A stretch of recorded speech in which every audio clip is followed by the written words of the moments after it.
बड़ी बड़ी खबरें नॉनस्टॉप न्यूज में। अब हम उस खबर का विश्लेषण कर रहे हैं जो आपको आज दिन भर देखने को खबर मिली होगी, जो पूरे दिन चर्चा आपने हमारे ट्रैफिक हमारे लोगों को क्यों रोका? नहीं सर, हम तो इसलिए आपने हमारी गाड़ियां क्यों रोकी? सर इसलिए रोका सर। तमाशा आपने किया? नहीं सर, हम शांति से गाड़ी में जा रहे थे। तमाशा नहीं। इस पर राजनीति होनी थी और अब हो रही रेप टूरिज्म हो रहा है। राहुल गांधी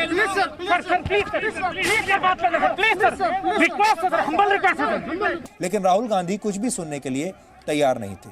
तो धक्का मुक्की इतनी ज्यादा हुई कि राहुल गांधी नीचे गिर पड़े। और राहुल गांधी यही तो चाहते थे कि ये वीडियो वायरल हो जाए, पूरे दिन वो ट्रेंड करते रहे और यही हुआ। तस्वीरें वायरल हो गई, वो ट्रेंड भी करने लगे और जो उनका मकसद था उन्होंने वो पूरा कर दिया। राहुल गांधी 4 बार के सांसद हैं और उन्हें कानून व्यवस्था की अच्छी समझ होनी चाहिए, ऐसा हम मानते हैं। ये देश के लिए वाकई घबराने वाली बात है। देश के लोगों को अब चिंतित हो जाना चाहिए। से मैं अकेला जाना चाहता हूँ, मैं शांति से यहाँ खड़ा हूँ। भैया कैमरा लाइए सर। भैया कैमरा लाइए थे और कह रहे थे कि आप भी आगे आगे हमारे साथ बढ़िए। शायद उनकी दिलचस्पी हाथरस जाने से ज्यादा मीडिया के कैमरों पर थी। भैया कैमरा लाइए सर। कि राहुल गांधी ये सब क्यों कर रहे हैं? कांग्रेस की स्थिति खराब हो गई है। अब कांग्रेस की हालत ऐसी हो गई है कि कोई भी कांग्रेस को मुख्य विपक्षी दल मानने के लिए भी तैयार नहीं है। गांधी परिवार पर इस स्थिति को ठीक करने का दबाव बहुत ज्यादा है।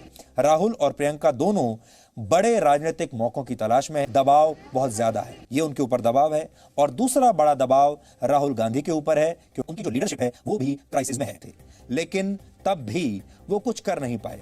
लेकिन जवाहरलाल नेहरू के परनाती राहुल गांधी का अब ये कहना है कि वो सत्ता में अगर होते, यानी अगर उनकी सरकार होती, तो सिर्फ 15 मिनट में चीन की सेना को वहां से खदेड़ देते। चीन की सेना को उठाकर 100 किलोमीटर पीछे फेंक सकते हैं वो, अगर उनकी सरकार होती।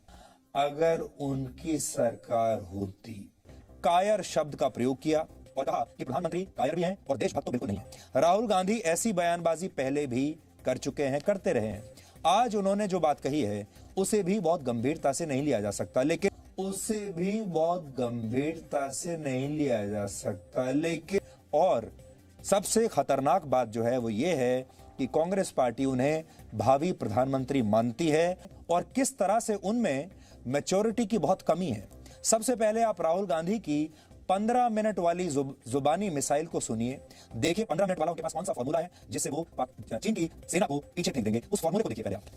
और जब हमारी सरकार थी, मैं आपको गारंटी करके बोल रहा हूं, चाइना में इतना दम नहीं था कि वो हमारे देश के अंदर एक कदम डाल दे।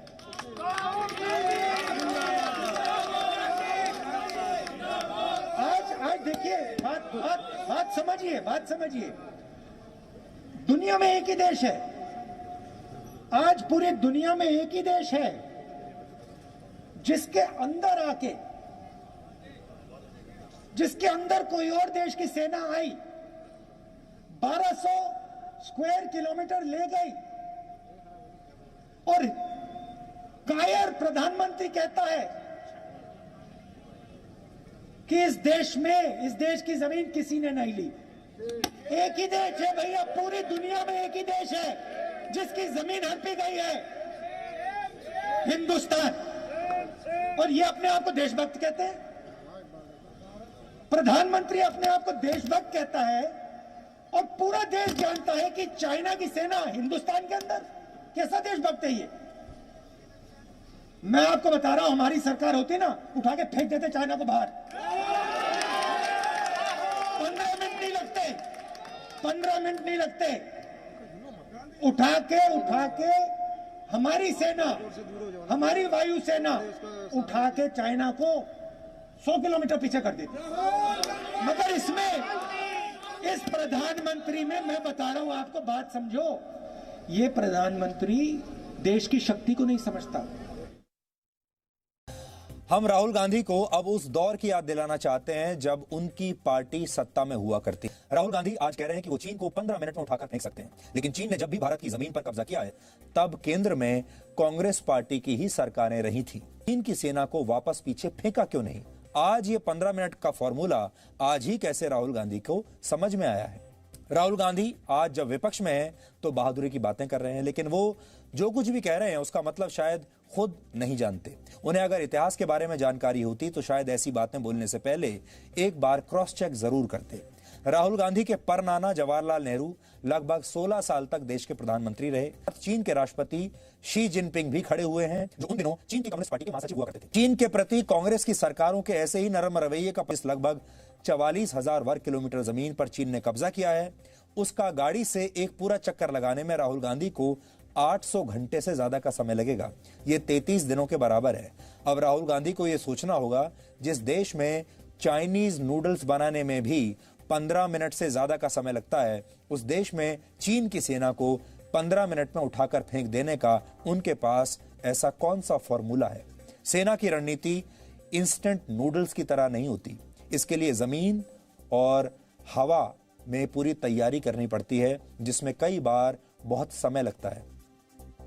लेकिन राहुल गांधी चाहें तो वो 15 मिनट में एक काम जरूर कर सकते हैं, और वो ये कि वो शांति से थोड़ी देर बैठें, हो सके तो कुछ देर के लिए मेडिटेशन करें, क्योंकि सिर्फ 15 मिनट तक किया गया मेडिटेशन भी आपको भाषणों की आभासी दुनिया से वास्तविक दुनिया में वापस ला सकता है। और ये इसलिए बहुत जरूरी है, ये बात इसलिए खतरनाक है क्योंकि राहुल गांधी अपने आप को प्रधानमंत्री पद का उम्मीदवार बताते हैं। उनकी पार्टी उन्हें भावी प्रधानमंत्री के तौर पर देश के लोगों के सामने पेश करती है, और एक ऐसा नेता जो अपने आप को भावी प्रधानमंत्री मानकर चलता हो, उसके लिए ऐसे दावे करना बहुत गंभीर बात है। और अगर देश की आंतरिक सुरक्षा को लेकर, चीन के साथ युद्ध को लेकर, बॉर्डर को लेकर अगर देश के भावी प्रधानमंत्री सो कॉल्ड उनकी अगर ऐसी सोच है कि 15 मिनट में चीन की सेना को पीछे फेंका जा सकता है, तो फिर यह देश के लिए वाकई घबराने वाली बात है। देश के लोगों को अब चिंतित हो जाना चाहिए।